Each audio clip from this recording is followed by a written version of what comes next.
Krishna Krishna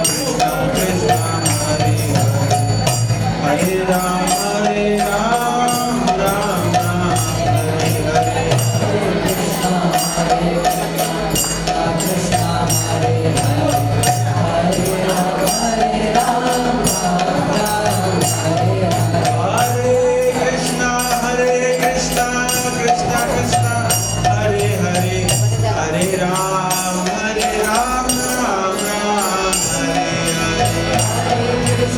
Ram Hare Hare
ज्ञानाञ्जनशलाकया चक्षुरुन्मिलितं येन तस्मै श्रीगुरवे नमः।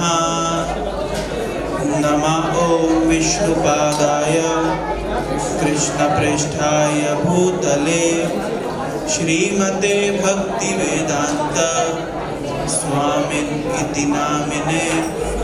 नमस्ते सारस्वते देवे गौरवाणी प्रचारिणे निर्विशेष शून्यवादी पाश्चात्य देशतारिणे।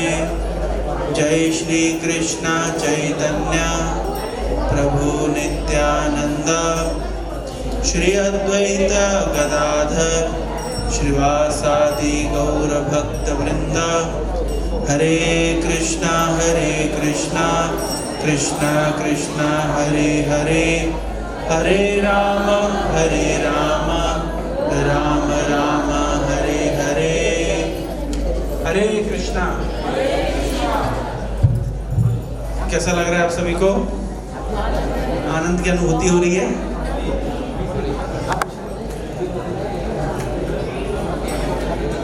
भगवान कृष्ण का प्राकट्य दिवस, आविर्भाव।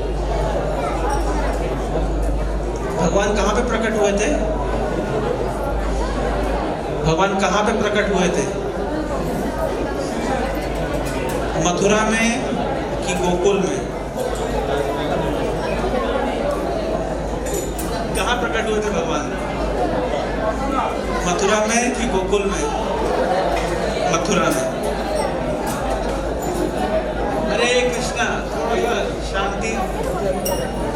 हरे कृष्णा। थोड़ा कथा ध्यान से सुनेंगे सब लोग। 15 मिनट की चर्चा होगी, आप लोग शांति से सुनिए।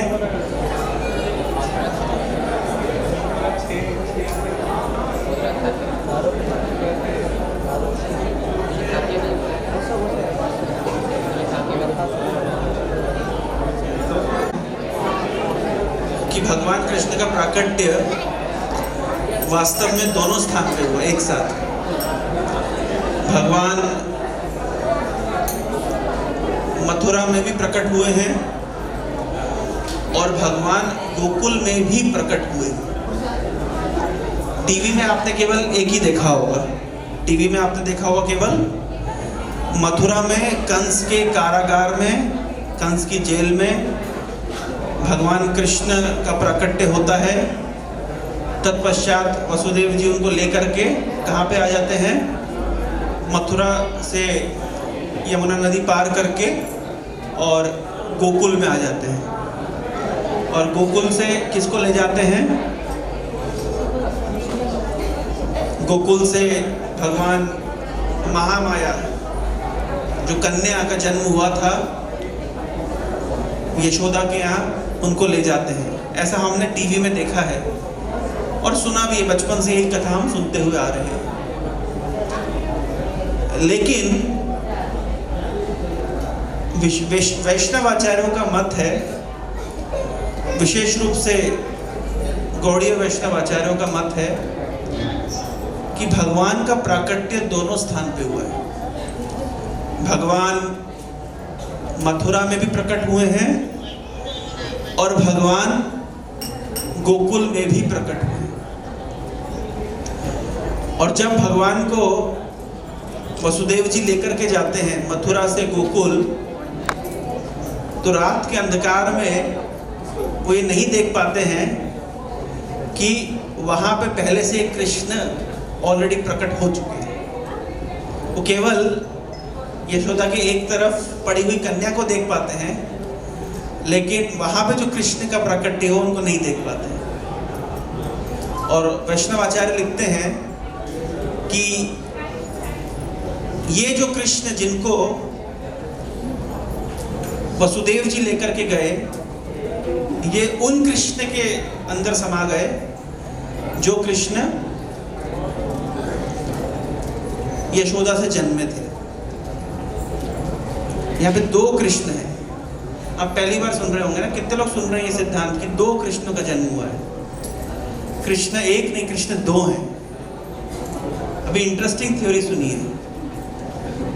शास्त्रों में लिखा गया है वृंदावनम परित्यज्य पादम एकम न गच्छति। वृंदावन छोड़ करके भगवान कृष्ण एक कदम भी बाहर नहीं निकलते। तो प्रश्न उठता है कि अक्रूर जी जब आए थे, कंस ने भेजा था अक्रूर जी को कि जाओ आप ब्रज से, नंद भवन से कृष्ण और बलराम को लेकर के आ जाओ। तब तो हम देखते हैं कि कृष्ण और बलराम रथ पे सवार होकर के अक्रूर जी के साथ में मथुरा आ गए। लेकिन शास्त्र बताते हैं वृंदावनम परित्यज्य पादम एकम न गच्छति। भगवान कृष्ण तो वृंदावन को छोड़ करके बाहर निकलते ही नहीं। शास्त्र बताते हैं कि भगवान कृष्ण कभी किसी असुर को मारते ही नहीं है। असुर को मारते ही नहीं है। लेकिन हम तो वृंदावन में कई ऐसी लीलाएं देखें कि जहां पे कृष्ण ने बस मारा है। ये पैराडॉक्स क्यों? ये बहुत महत्वपूर्ण सिद्धांत है। कृष्ण कौन है? श्रीमद् भागवत बताती है, एते चांच कलापुंसा कृष्णस्तु भगवान स्वयं। जो स्वयं भगवान कृष्ण है, स्वयं भगवान कृष्ण का अर्थ होता है कि वो उनके पास करने के लिए कोई काम नहीं है। इस जैसे कि एब्राहिमिक थियोलॉजी कहती है कि गॉड क्या करते हैं? गॉड माने जनरेटर, ऑपरेटर, डिस्ट्रॉयर। माने गॉड का काम है, क्या काम है? गॉड जनरेट करते हैं, गॉड ऑपरेट करते हैं और गॉड डिस्ट्रॉय करते हैं। लेकिन हमारा सिद्धांत कहता है नहीं, गॉड केवल मौज मारते हैं। कैसे मौज उड़ाते हैं? वो बांसुरी बजाते हैं, यमुना के तट पर गोपियों के साथ खेलते हैं, रासलीला करते हैं, कभी मक्खन चुराते हैं, कभी गोपियों के वस्त्र चुराते हैं, अपने गोप सखाओं के साथ गिल्ली डंडा खेलते हैं, क्रिकेट खेलते हैं, फुटबॉल खेलते हैं, मस्त रहते हैं। ये मारना, पीटना, काटना, सृष्टि करना, पालन करना, संहार करना, ये शहर वालों के काम है, गांव वालों के काम नहीं है। जो ओरिजिनल भगवान है, स्वयं भगवान कृष्ण ब्रजेंद्र नंदन, ये गांव के भगवान है। ये गांव में ही रहते हैं और गांव वाली ही वेशभूषा पहनते हैं। एक्चुअली भगवान कृष्ण हाफ चड्डा पहनते हैं। ये तो शहरों वाले भगवान है जो फुल स्लीव में और धोती वोती डाल करके और मुकुट मुकुट लगा करके। वृंदावन वाले जो कृष्ण है वो मोतियों की माला नहीं डालते, फूलों की माला डालते हैं। और माला भी क्या डालते हैं? जो शहर वाले कृष्ण हैं उनके तो इतने असिस्टेंट लगे हुए हैं, घर में ही उनका ब्यूटी पार्लर है, लोग आते हैं सजाते हैं, उनके असिस्टेंट लगे हुए हैं। जो गांव वाले कृष्ण हैं, जो ओरिजिनल कृष्ण हैं, उनके मित्र ही उनको सजा देते हैं। कोई फूल तोड़ के लाता है, कृष्ण तुम्हारे ऊपर अच्छा लगेगा, चिपका देते हैं। कोई फल तोड़ के लाता है तो कहीं कान में डाल देते हैं, कहीं अपने हिसाब से धोती बना देते हैं, अपने हिसाब से उनका श्रृंगार कर देते हैं। ये ओरिजिनल भगवान कृष्ण है। जो कृष्ण गोकुल में जन्म लिए हैं, ओरिजिनल भगवान कृष्ण ब्रजेंद्र नंदन, नंद महाराज के पुत्र, ये ऐसे भगवान हैं। जो मथुरा से आए हैं वो भगवान का काम है मारना पीटना। गीता किसने सुनाई? किसने किसको सुनाई?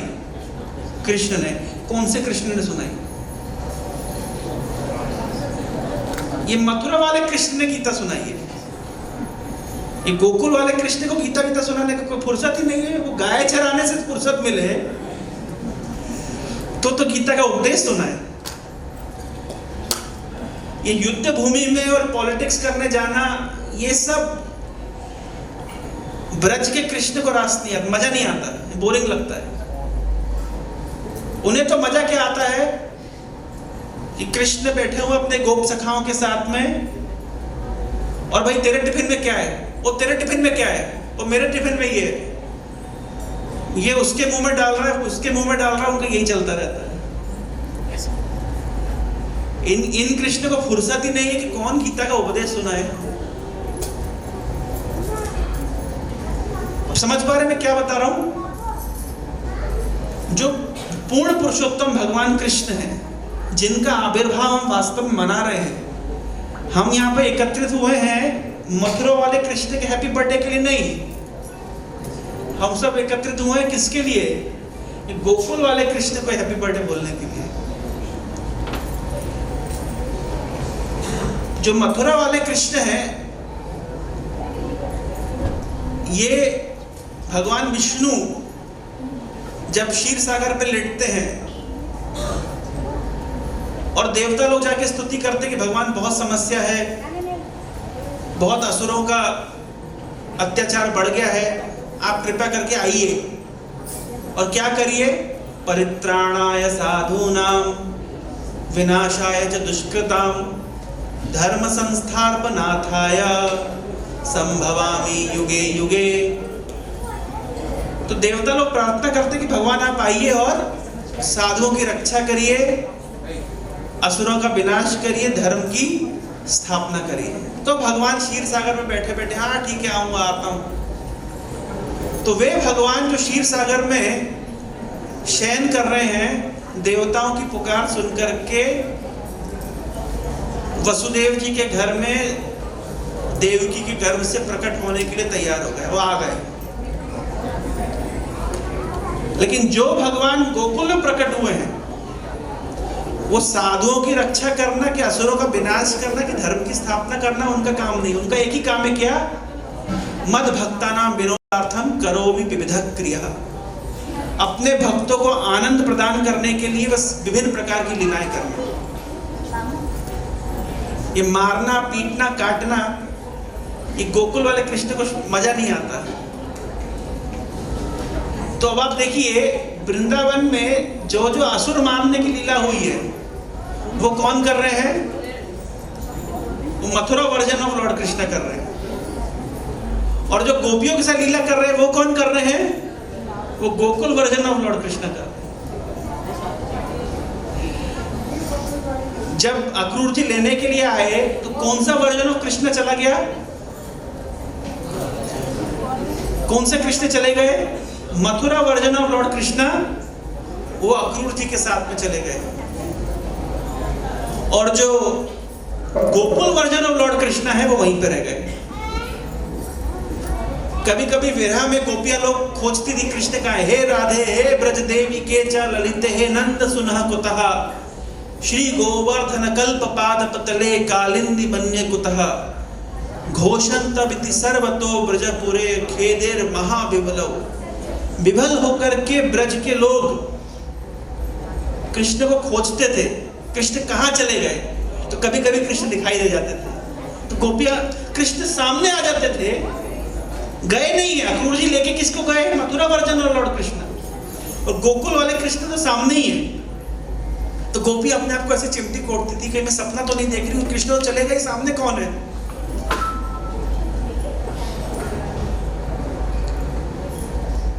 जब अक्रूर जी भगवान कृष्ण को लेकर के जा रहे हैं, तो उन्होंने कहा मैं थोड़ा 2 मिनट यमुना में स्नान कर लेता हूं। तो उन्होंने कृष्ण बलराम से कहा कि आप रथ पे बैठे रहिए, मैं थोड़ा 2 मिनट यमुना में डुबकी लगा के आता हूं। जब यमुना में डुबकी लगाने पहुंचे, तो देखा कृष्ण बलराम पहले से नदी में पहुंचे हुए हैं। तो अक्रूर जी कंफ्यूज, अरे अभी तो मैं आपको रथ पे छोड़ के आया, यहाँ क्या कर रहे हैं? अक्रूर जी को डाउट हुआ, वो वापस जाके देखें, तो वापस जाके देखते कि अरे कृष्ण बलराम तो रथ पे बैठे हुए हैं। अब उनका संदेह और बढ़ गया कि अरे मैंने वहां किसको देखा। फिर जब अक्रूर जी वापस जाके यमुना में देखते हैं, तो क्या देखते हैं कि शेषनाग के ऊपर भगवान विष्णु शयन कर रहे हैं। अब उनको समझ आया कि जो ओरिजिनल कृष्ण, जो ब्रजेंद्र नंदन कृष्ण हैं, जिन कृष्ण का प्राकट्य गोकुल में हुआ है, वो मेरे साथ अभी मथुरा नहीं जाने वाले। मेरे साथ कौन जाएगा? जो कृष्ण भगवान विष्णु के विस्तार है। लोग कभी कभी प्रश्न पूछते हैं कि आपकी इस्कॉन वाली फिलॉसफी कहती है कि कृष्ण से सारे अवतार हुए हैं। टीवी पे हमने देखा था विष्णु से सारे अवतार हुए हैं। आप कहते हैं कृष्ण से विष्णु आए हैं। टीवी पे हमने देखा था, बचपन से हम सुनते हैं कि विष्णु से कृष्ण आए हैं। दोनों बात सही है। ब्रजेंद्र नंदन कृष्ण सभी अवतारों के मूल स्रोत हैं, लेकिन मथुरा में जो कृष्ण प्रकट हुए हैं वो भगवान विष्णु के विस्तार है। हम किनकी आराधना करते हैं? हम Gokul version of Lord Krishna की आराधना करते हैं। और क्या प्रमाण चाहिए आपको? और एक प्रमाण आपको दिया जाएगा। जब श्रीमती राधा रानी और ब्रज के सारे भक्तों को पता चला कि कृष्ण कुरुक्षेत्र में अंदर आए हुए हैं अपने पूरे परिवार के साथ में, लगभग 100 साल का विरह था कृष्ण और ब्रजवासियों के बीच में। तो जब पता चला कि कृष्ण आए हुए हैं तो उन्होंने विचार किया कि जाके कृष्ण को मिलना चाहिए। जब राधा रानी और सब ब्रजवासी कृष्ण को देखने जाते हैं तो जिस कृष्ण को वो देखते हैं उनको बिल्कुल अच्छा नहीं लगता। ये कौन है? ये तो मेरे कृष्ण नहीं है। मेरे कृष्ण इतना बड़ा बड़ा इन्होंने अस्त्र शस्त्र धारण किया हुआ है, मुकुट पहना हुआ है, कुंडल लगाए हुए हैं, जूते वूते टाइट बांध करके एडिडास के, इतनी बड़ी बड़ी मोतियों की माला डाली हुई। ये हमारे कृष्ण नहीं है। तो पूछा कि आपके कृष्ण कैसे दिखते? बोले ऐसे नहीं दिखते। हमारे कृष्ण वढ़ा पीड़म नटवर वपु। हमारे कृष्ण कैसे हैं? वरहा पीड़म मतलब मोर का पंख सिर पे धारण करते हैं। और खड़े कैसे होते हैं? नटवर वपु। सीधे खड़े नहीं होते हैं, तो सीधे खड़े, ऐसे खड़े। हमारे कृष्ण ऐसे नहीं खड़े होते। हमारे कृष्ण कैसे खड़े होते हैं? टेढ़े खड़े होते हैं। अच्छा, टेढ़े क्यों खड़े होते हैं? राम जी सीधे हैं, कृष्ण जी टेढ़े हैं। राम जी की भक्ति करना भी सीधी है, कृष्ण जी की भक्ति करना भी टेढ़ी है। टेढ़े इसलिए है कि पहले आपके हृदय के अंदर घुसते नहीं है, और कम वक्त घुस जाए तो फंस जाते हैं, निकलते नहीं। आश्चर्य होगा आप लोगों को, भागवत में लिखा गया है, भागवत के मंगलाचरण के स्तोत्रों में, श्लोकों में लिखा गया है कि कोई व्यक्ति अगर भागवत सुनने की इच्छा मात्र करे, सुने नहीं, क्या करे? भगवान कृष्ण की कथा केवल सुनने की इच्छा मात्र भी करता है तो हृदय अवरुध्यते अत्र कृतिभिक्षु तत्क्षणात्। हृदय केवल कोई व्यक्ति अगर भगवान की कथा सुनने की इच्छा करता है, सुन ले तो बहुत बड़ी बात है। अगर जेन्युइन डिजायर है किसी का कि मैं कृष्ण के विषय में जानूं, कृष्ण के विषय में सुनूं, इसका फल यह है कि कृष्ण हृदय में जाके अटक जाते हैं। किनके हृदय में अटक जाते हैं? जो जेन्युइनली कृष्ण को जानने के लिए, कृष्ण के सुनने की इच्छा करते हैं। जो सुन ले तो फिर उनका कहना ही क्या।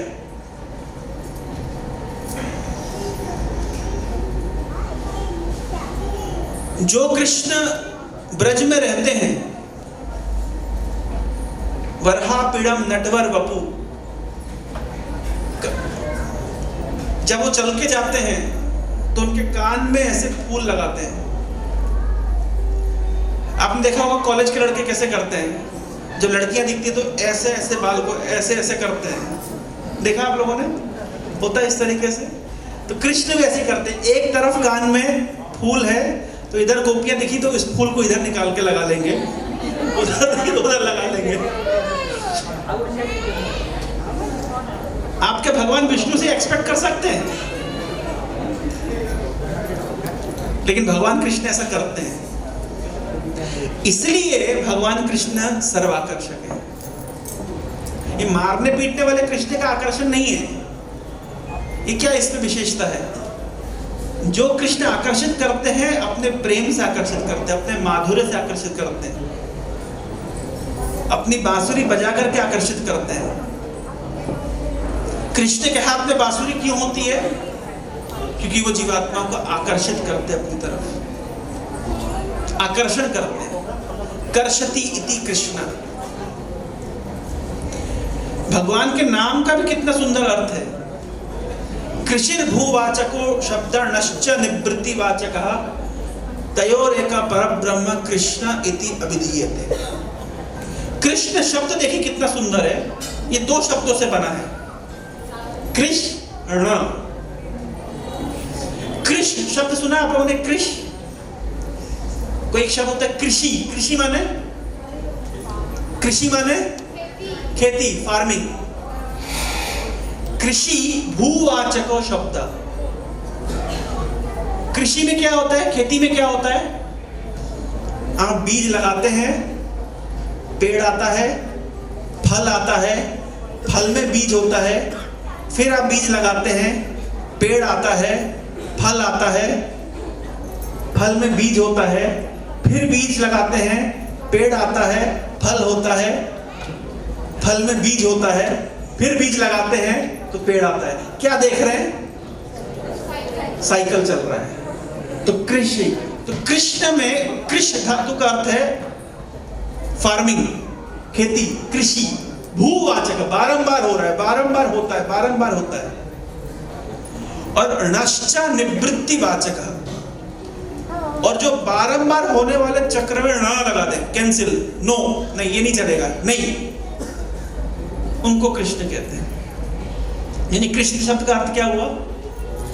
जो जीवात्मा बारंबार जन्म मृत्यु रूपी चक्र में घूमती है, उसके चक्र को जो रोक दे, निवृत्ति कर दे, उनको कृष्ण कहते हैं। देखिए शब्दों में कितनी शक्ति है।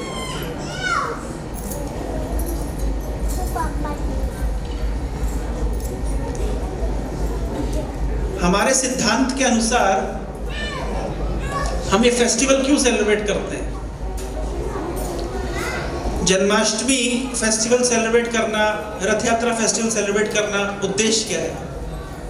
श्रील प्रभुपाद जी अपने एक प्रवचन में बताते हैं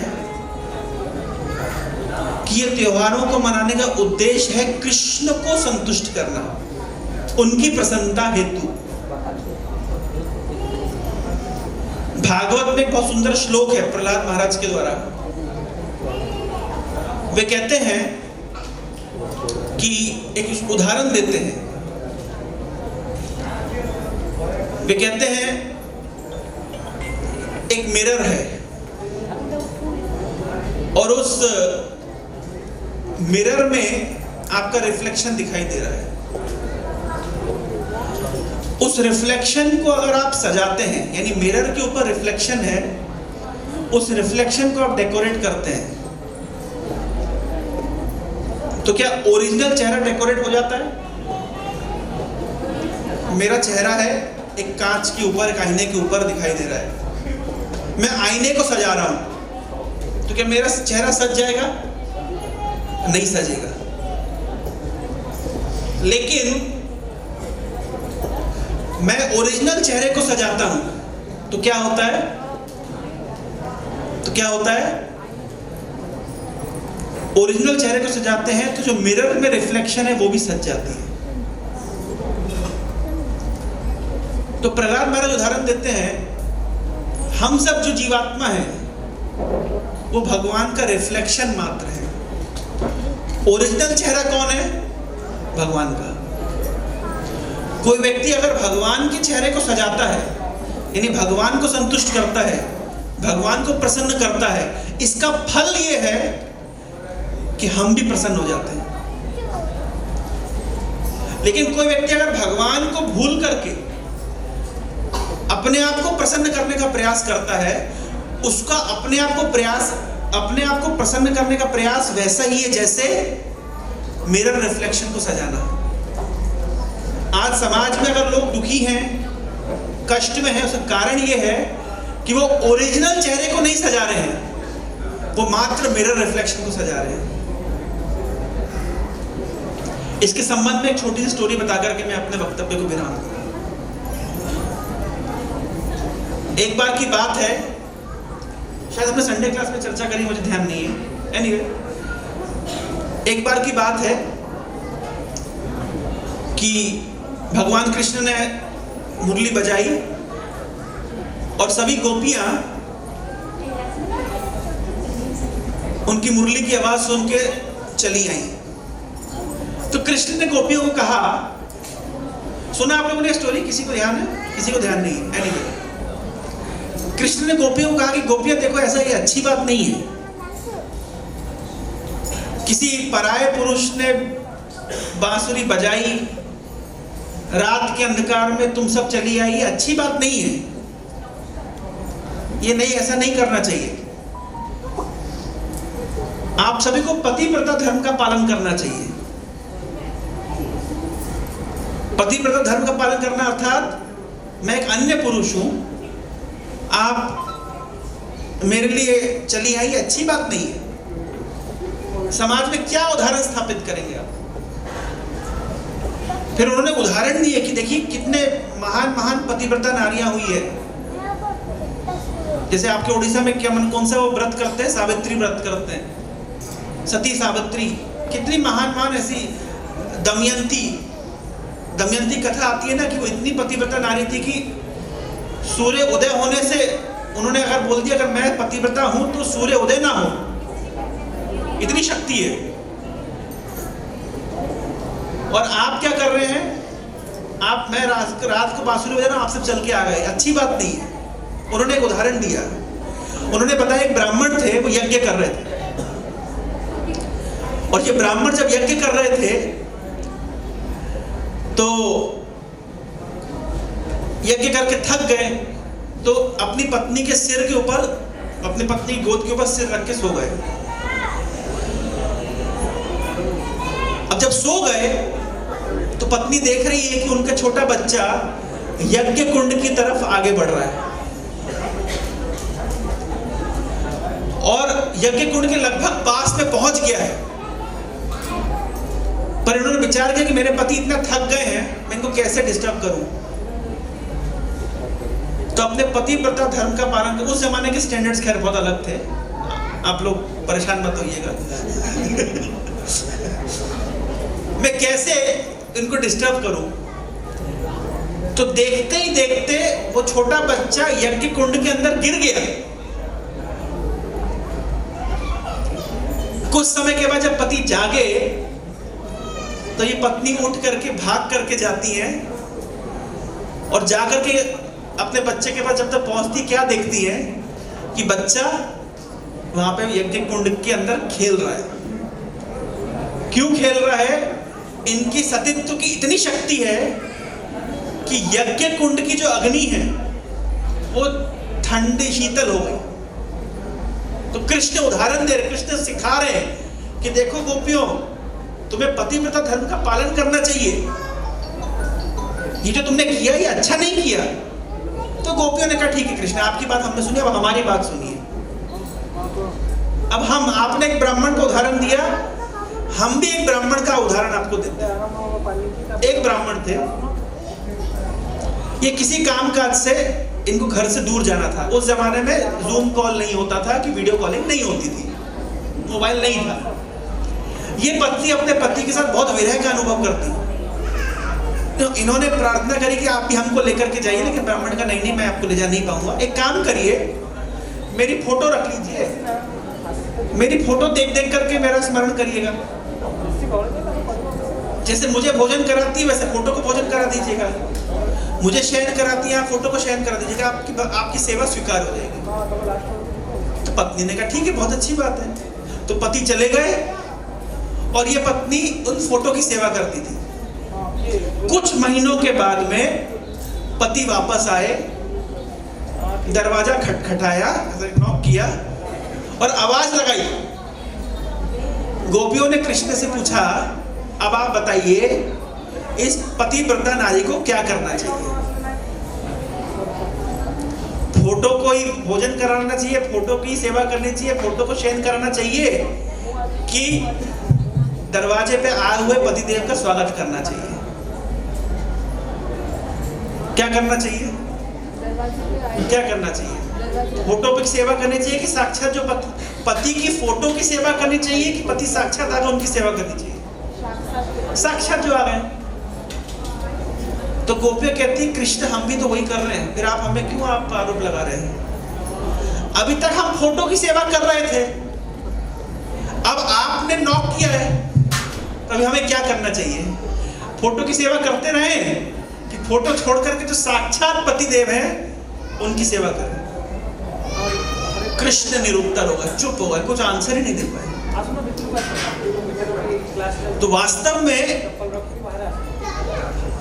पति मतलब पालन करता, जीवात्मा प्रकृति है, कृष्ण एकमात्र पुरुष है।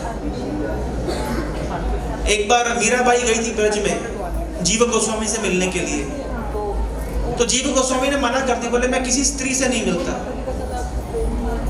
तो मीराबाई कहती है क्यों नहीं मिलते भाई? बोले हम पुरुष हैं, हम स्त्री से नहीं मिलते।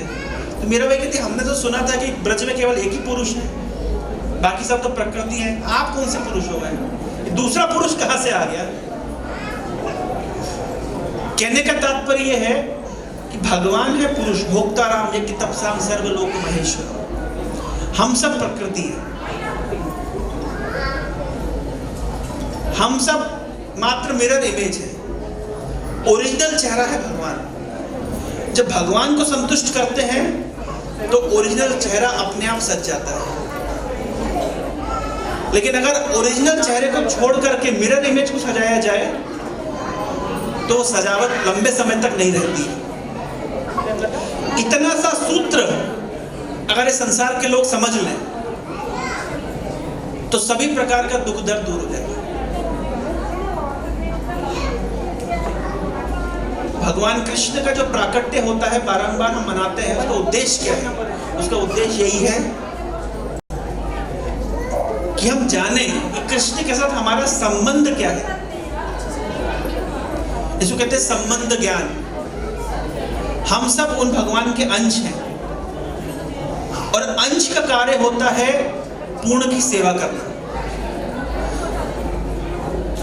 ये हाथ जब तक इस शरीर से संबंधित है, जुड़ा हुआ है, इस हाथ का महत्व है। अगर ये हाथ कट जाएगा और शरीर पे किसी काम नहीं आएगा तो ये हाथ यूजलेस हो जाएगा। अरे हाथ छोड़िए, एक बाल, जिस बाल को हम इतना सजाते संवारते हैं, वो बाल अगर कट जाता है, शरीर से अलग हो जाता है, तो वो यूजलेस हो जाता है, उसको हम झाड़ देते, दूर कर देते हैं। ये नाखून जिसको हम इतना पसंद करते हैं, सजाते संवारते हैं, अगर वो नाखून शरीर से अलग हो जाता है तो अलग होते ही उसका अस्तित्व खत्म हो जाता है। उसी प्रकार से हम भगवान के अंश हैं। जैसे ये नाखून हमारे शरीर का अंश है, ये बाल हमारे शरीर का अंश है, हम भगवान के अंश हैं। और जैसे ये अंश भगवान से विच्युत हो जाता है, अलग हो जाता है, उसका महत्व खत्म हो जाता है। एक और उदाहरण समझ सकते हैं, जैसे स्पार्क, चिंगारी। चिंगारी जब तक आग में है तब तक उसका महत्व है। वो चिंगारी जैसे ही आग से अलग हो जाती है वो ठंडी पड़ जाती है, उसका अस्तित्व खत्म हो जाता है। जब तक हम कृष्ण भावना भावित हैं तब तक हमारे जीवन का अस्तित्व का कोई लाभ है कुछ। और जैसे हम कृष्ण भावना से दूर हो जाते हैं हमारा जीवन निरर्थक हो जाता है। कोई उमंग, कोई उत्साह, कोई आनंद नहीं रहता। भक्तों के लिए हर दिन आनंद होता है। कितने पागल लोग होंगे ना, सुबह 4 बजे उठ के नाचने लगते हैं। नित्य उत्सव, एक दिन नहीं, 2 दिन नहीं, हर दिन उत्सव है।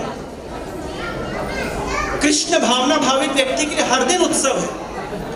कथा, गानम, नाट्यम, गमनपि। जब व्यक्ति चलता है तो नाचते हुए, बोलता है तो गाते हुए, ये कृष्ण भक्ति का फल है। ब्रजेंद्र नंदन भगवान कृष्ण ब्रज के अंदर नंद के घर आनंद भयो, कि नंद के घर जो आनंद है ये हमारे जीवन में भी आनंद कैसे आएगा, ये बताने के लिए भगवान बारंबार संसार में लीला विलास करते हैं। तो जन्माष्टमी का अवसर हमें स्मरण कराता है कि कैसे हम अपने जीवन को इस आनंद से भर सकते हैं। फाइनल पॉइंट करना क्या होगा? अरे आनंद से भरना है तो फॉर्मूला क्या है? फॉर्मूला है नियमित रूप से भक्तों के बीच में भगवान की कथा सुनना है, भगवान गीता का उपदेश देकर के उसको पढ़ना है, समझना है, भगवान के पवित्र नामों का जप करना है,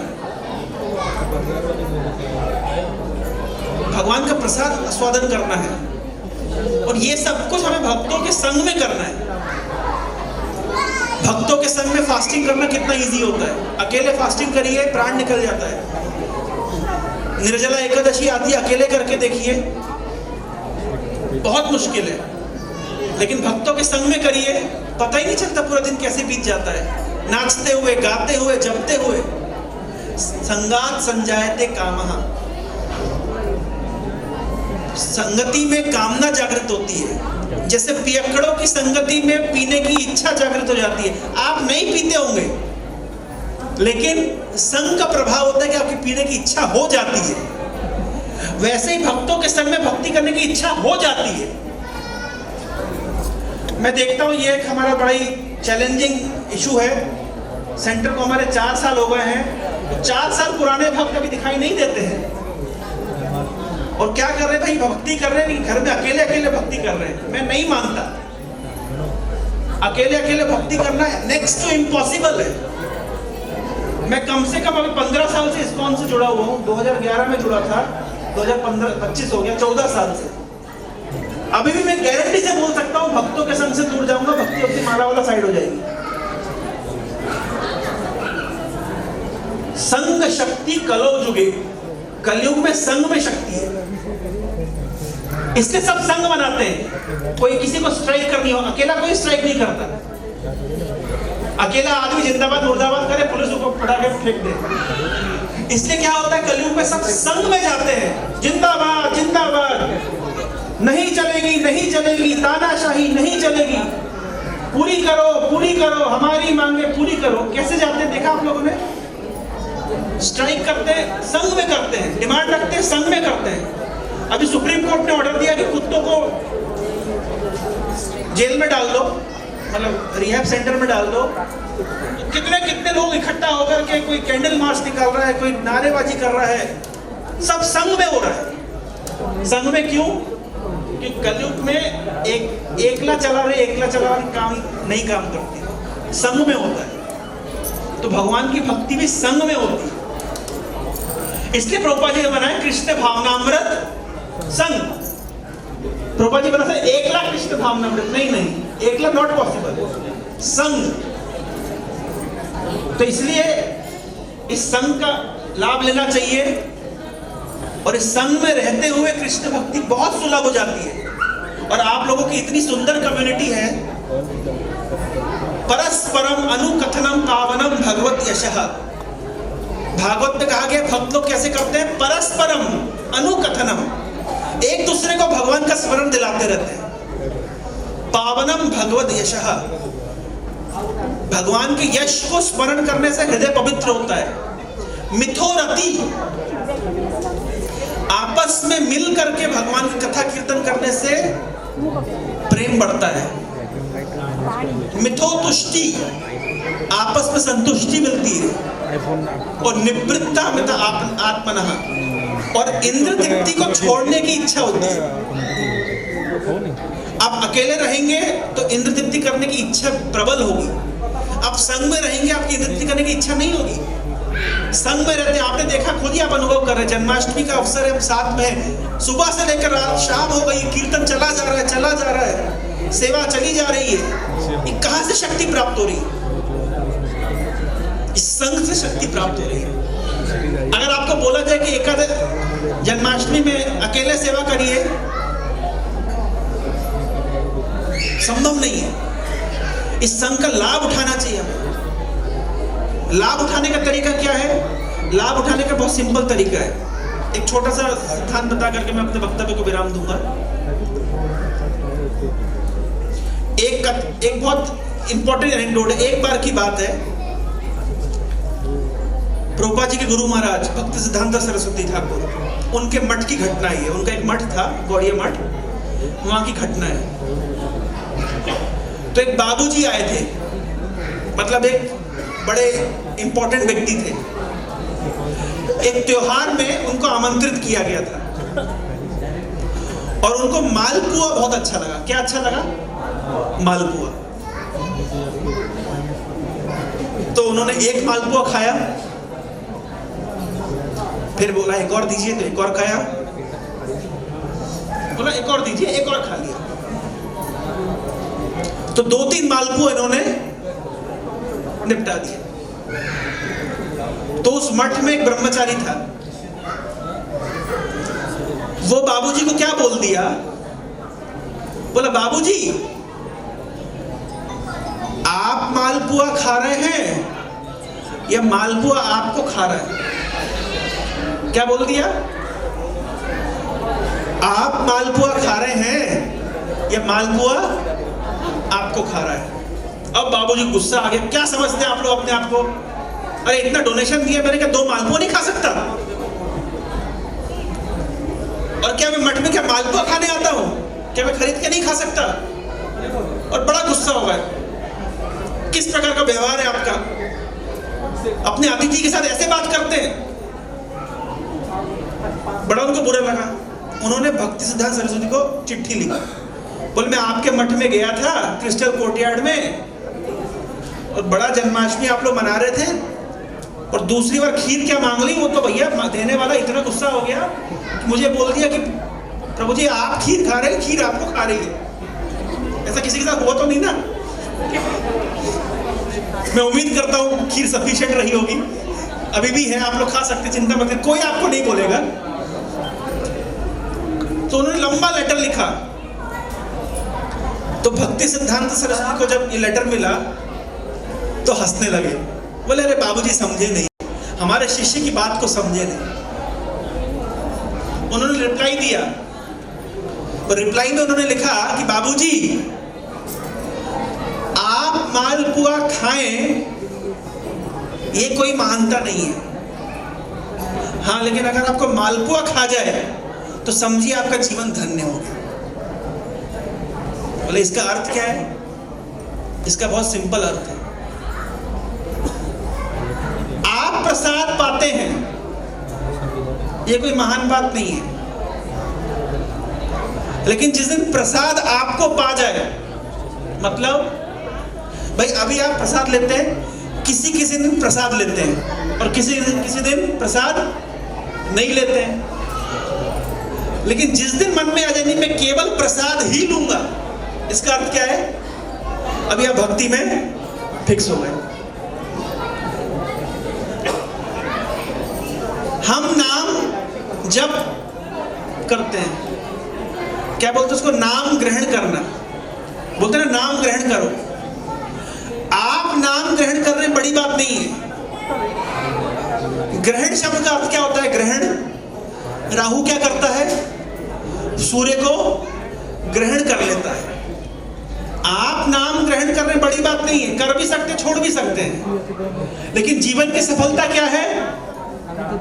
जब नाम आपको ग्रहण कर ले, जिसके अभी ऐसा ग्रहण कर लिया है, ऐसा ग्रहण लग गया है कि अब नाम छूटता नहीं है। तो जीवन की सार्थकता किसमें है? आप नाम ग्रहण करें कि नाम आपको ग्रहण कर ले। उज्जैन में एक राजा हुए विक्रमादित्य, उनके बड़े भाई थे भर्तृहरि। भर्तृहरि ने नीति शास्त्र में लिखा कि हम भोग नहीं भोगते, भोग हमें भोगता है। क्या बोला उन्होंने? हम भोग नहीं भोगते, भोग हमें भोगता है।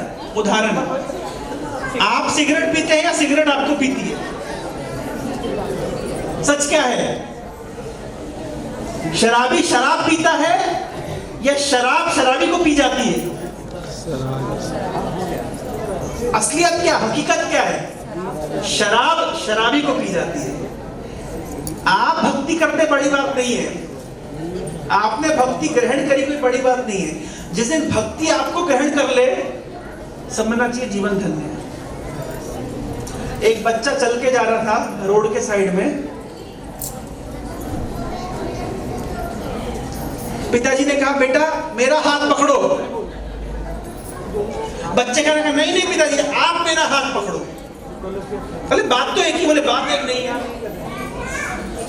मैं आपका हाथ पकड़ूंगा और संसार की चकाचौंध देखूंगा, क्या करूंगा? छोड़ करके भाग जाऊंगा। आप मेरा हाथ पकड़ेंगे, मुझे भागने नहीं देंगे। तो हम कृष्ण को पकड़ रहे हैं, बड़ी बात नहीं है, क्योंकि अभी पकड़ा है कल छोड़ भी सकते हैं। लेकिन हमें क्या प्रार्थना करनी चाहिए? आज जन्माष्टमी के दिन कृष्ण हमको पकड़ लीजिए। हम वैष्णव को पकड़ते हैं, प्रभु जी क्या सेवा है, तो बड़ी बात नहीं। कई बार हमारे बच्चे ऐसे करते हैं, अचानक से मैसेज करें प्रभु जी क्या सेवा है, फिर महीना भर दिखाई नहीं देंगे, फिर अचानक याद आए प्रभु जी क्या सेवा है। हम वैष्णव को पकड़ते बड़ी बात नहीं है, लेकिन वैष्णव हमको पकड़ ले, प्रभु जी आपकी ये सेवा है, प्रभु जी आपकी सेवा है, माता जी आपकी वो सेवा है, तब समझिए कि जीवन धन्य है। आपने इस्कॉन को पकड़ा है बड़ी बात नहीं है, क्योंकि पकड़ भी सकते हैं छोड़ भी सकते हैं। जिस दिन इस्कॉन वाले आपको पकड़ ले, समझिए कि जीवन धन्य है। इसको कहते हैं बिल्ली और बंदर का न्याय।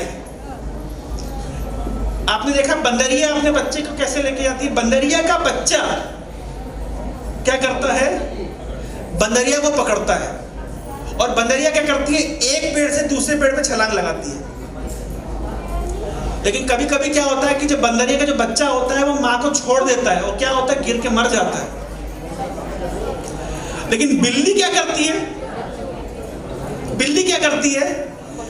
बिल्ली अपने बच्चे को पकड़ती है, और मजाल की गिर जाए तो अभी सही सिद्धांत क्या है? बिल्ली वाला सिद्धांत सही है या बंदर वाला सिद्धांत सही है?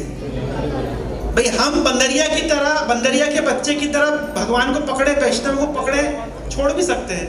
लेकिन बिल्ली की तरह भगवान हमको पकड़ ले, वैष्णव हमको पकड़ ले, छोड़ेंगे नहीं। लेकिन ट्विस्ट है स्टोरी में, पहले हमें बंदरिया के बच्चे की तरह पकड़ने का प्रयास करना चाहिए, फिर प्रसन्न होकर के भगवान बिल्ली की तरह हमको पकड़ते। हमको आगे आकर के एफर्ट दिखाना पड़ेगा, प्रभु जी मैं हर सेवा के लिए तैयार हूं। फेस्टिवल कौन सा आ रहा है, प्रचार करना है, बुक डिस्ट्रीब्यूशन करना है, भजन साधन, मंगल आरती, जपा, सब कुछ प्रभु जी मैं रेडी हूं। एफर्ट जब हम अपनी तरफ से बंदरिया के बच्चे की तरह एफर्ट दिखाते हैं, तब भगवान क्या करते हैं? कृपा करके हमको बिल्ली की तरफ पकड़ लेते हैं।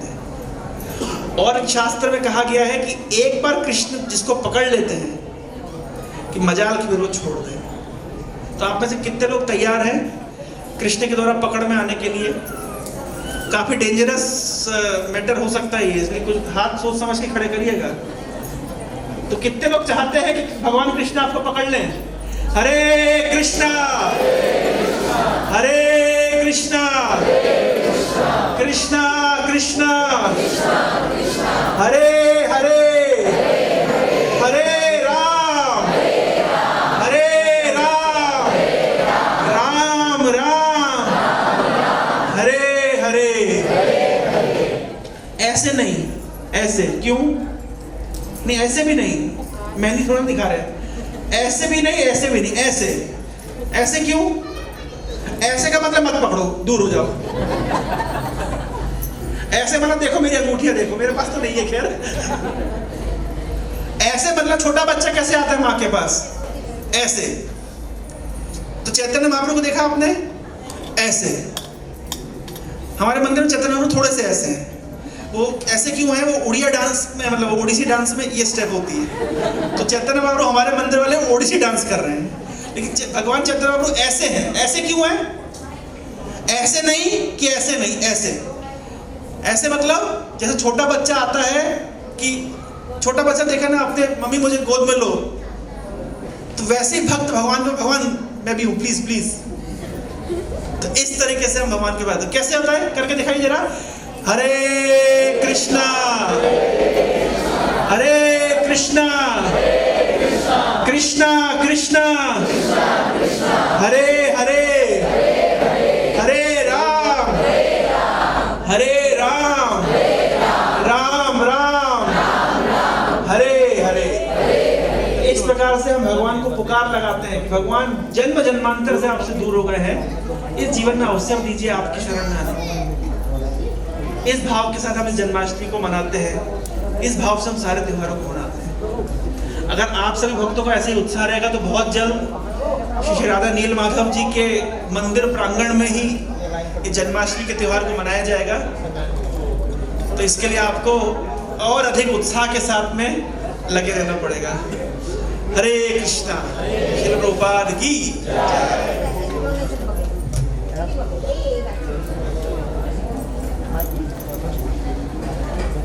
तो प्रवीण बहुत सुंदर एग्जाम्पल दिया जो बंदरिया के बच्चे का, कि कैसे बंदरिया का बच्चा कैसे पकड़ा रहता है कहीं गिर ना जाए। तो और कैसे हमें भी भक्ति में, कैसे भक्त हमें पकड़े रहेंगे और इस तरह से हम लोग कभी भक्ति से स्लिप अवे ना हो जाएंगे। तो उसके लिए हमारा जो सेंटर है ये नियर बाई है, इस्कॉन पटिया किट स्क्वायर पे है, जो घर संसार मार्ट है उसके 2nd फ्लोर पे है। तो वहाँ पास आप देखेंगे वहाँ डिफरेंट कोर्सेज चलते हैं। जैसे हमारा संडे इवनिंग 7 बजे से भगवद गीता का क्लास चलता है। तो जो भी कांग्रेगेशन डिवोटीज हैं, जो भी गृहस्थ डिवोटीज हैं, यूथ माता जी हैं, प्रभु जी हैं, वो लोग उसमें ज्वाइन कर सकते हैं। और भी इस तरह से संडे मॉर्निंग 11 बजे एक यूथ के लिए क्लास चलता है, ओनली यूथ बॉयज़ के लिए। तो उसमें भी रजिस्ट्रेशन कर सकते हैं, सृजन नाम है कोर्स का, वहाँ रजिस्ट्रेशन डेस्क पे जाके कर सकते हैं। और इस तरह से हरे कृष्णा। एक अनाउंसमेंट बारंबार याद दिलाने के लिए आप पीछे देख सकते हैं, है ना। मतलब मुझे ऑर्गेनाइजर ने बोला है कि बीच बीच में याद दिलाते रहें। 2 सेवाओं में आप लोगों को अपना नाम लिखाना है। एक है भगवान की नित्य सुदामा सेवा, है ना, मात्र 108 रुपये देकर के आप मंथली भगवान की सेवा में योगदान दे सकते हैं, मतलब हर महीने ऑफ कोर्स, मतलब 108 मिनिमम है। आप उसमें 2 0 3 0 4 0 बीच में जितने 1 और 8 के बीच में जितने जीरो आपको लगाने हैं आप लगाने के लिए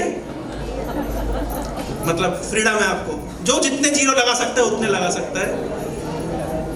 ये एक सेवा है। दूसरी सेवा है कि हमारा फॉर्चून 500 मेंबरशिप, ये 2 सालों में हमको, क्योंकि वो मंदिर की परिकल्पना को एटलीस्ट लैंड एक्विजिशन और बेसिक डेवलपमेंट पूरा करना है। हाँ,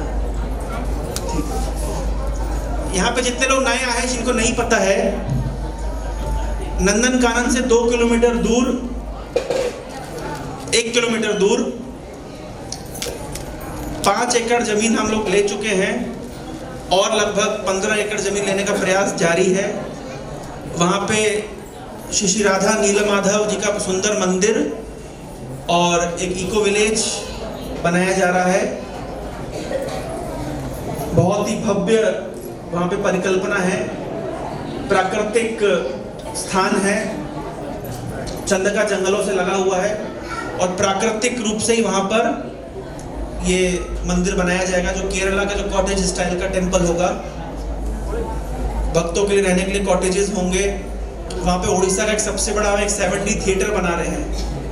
अंडरग्राउंड में जाकर के आप लोग जो कृष्ण भक्ति के जो सिद्धांत है, भगवद गीता की शिक्षाओं को ऑडियो विजुअल तरीके से आप उसको समझ सकते हैं। तो क्योंकि ये नंदन कानन के पास में है तो हमें पता है कि बहुत सारा फुटफॉल होगा, हजारों लाखों लोग हर दिन वहाँ पे आएंगे। तो बहुत ही इनोवेटिव तरीके से उनको भगवद गीता की शिक्षाओं को दर्शाया जाएगा, दिखाया जाएगा। तो जैसे कि आप जानते हैं कि किसी प्रोजेक्ट में तन, मन और धन की आवश्यकता होती है, तो उस पर हम आप सभी का सहयोग चाहते हैं। हमें अभी जो next phase of land purchase करना है, अराउंड हमारा 10 करोड़ रुपीस रिक्वायरमेंट है इमीडिएटली। तो हमने 500 परिवारों से रिक्वेस्ट कर रहे हैं कि आप 2 साल के अंदर 2 लाख रुपए का डोनेशन दीजिए। कितने समय में? आप जल्दी भी दे सकते हैं, आप आज भी दे सकते हैं, कोई इशू नहीं है। और 2 लाख क्या, आप 4 लाख, 5 लाख, 10 लाख भी दे सकते हैं, करोड़ों में भी दे सकते हैं। कृष्ण लेना बैंक वो सब ले लेते हैं। तो लेकिन हमारा इमीडिएट टारगेट है कि हमें ज़मीन एक्विजिशन के लिए और लैंड एक्विजिशन के लिए लक्ष्मी की आवश्यकता है।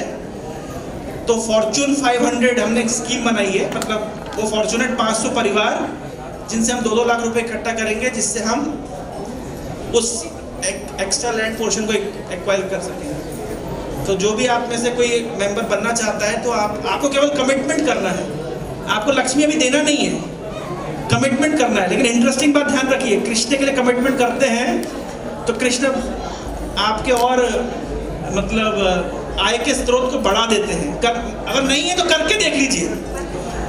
अगर आपको मेरी बात पे भरोसा नहीं हो रहा है तो करके देख सकते हैं। अभी पीछे हमारे रसशेखर प्रभु हैं, वो मिशन 2027 फ्लेक्स के सामने खड़े हुए हैं, स्टैंडिंग के सामने।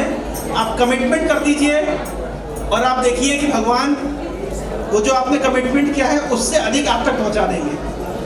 करके आप देख सकते हैं। तो इस तरीके से आप खुद इमेजिन करिए, लगभग 20 एकड़ में ये प्रोजेक्ट फैला होगा और बहुत सारी उसमें चीज़ें होंगी, पहाड़ से लेकर नदियों, मतलब झरनों से लेकर फुवारों से लेकर फूलों से लेकर आप जो कुछ भी सोच सकते हैं, पर उसमें आप सभी का सहयोग लगेगा। तो ये बारंबार मुझे ऑर्गेनाइजर लोग बीच में से पुश करते रहते हैं कि प्रभु जी याद दिला दीजिए, याद दिला दीजिए। तो मैं याद दिला रहा हूँ। हरे कृष्णा।